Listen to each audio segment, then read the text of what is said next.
The following is a demonstration of a feature under development, and I'm doing it expressly for the viewing of Kefir. And it really shows the direction that I'm taking the product in and some ideas of what they could actually do, how they could actually use GraphPad. And to begin with for this demonstration, I'm going to start by opening up a new worksheet. And we'll just kind of sketch out an area which I'm going to, say for example, have some reinforced concrete poured.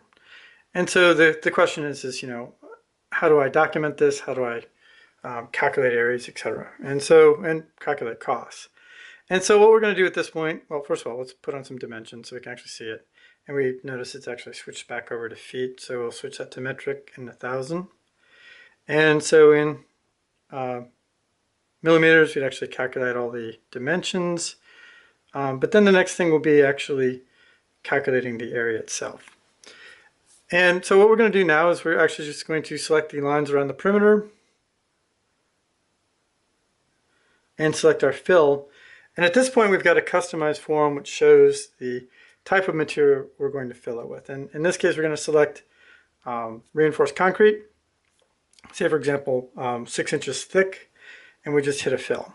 Now what we're going to notice is that in addition to calculating the area, we've populated the area into a summary table where if we had a costing associated with this, we could actually apply that cost. And this is where this is a feature which is presently under development. There's a lot of additional work that needs to go into this. So there'd be various areas that we'd want to demonstrate. So for example, we could have different materials and different unit costs. Similarly, for links, say for example, we had a trench that we had to dig and that would have a linear foot associated with that. We'd have something similar for that as well. But we'd also have, just like with the symbols, we'd also have areas that we need to mark on the map which are not going to be showing up as a costing area. So for example, if we had a hazard area, and in this area here, let me take that back, we just said this particular area was an area of concern, we could do a similar thing where we actually selected that area and filled it with a hazard, fill that. Now in this case, we're going to see that it's actually showing up in the chart as well. And that's not what we would want. We would want certain areas to be calculated areas. We'd want costing associated with it. So just to demonstrate where the product is at this point in terms of fulfilling this business requirement, if we look at reinforced concrete, we're going to see a couple of things.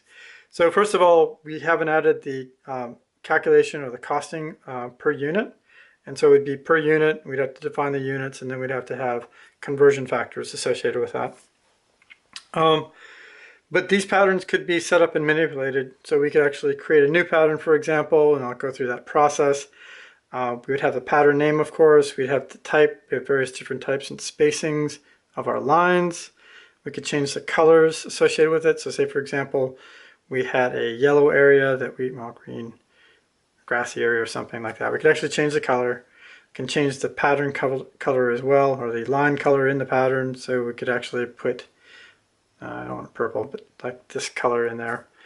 And then give it a pattern name. And again, this is where we'd actually put in the costing and whether or not this was something that we were going to calculate inside in terms of a cost.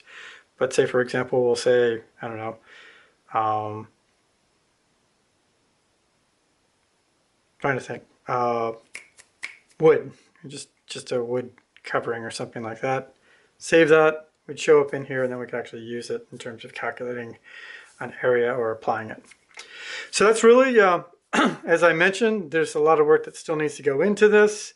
We'd also have to do this for lines as well, so we could actually show linear footage. That needs to be done. And of course, there's a lot of QA around all this stuff as well. But this shows some of my ideas in terms of product direction and how this would benefit Kefir, and what I'd like to provide for them. And that's my presentation, and I hope they like this. Thank you.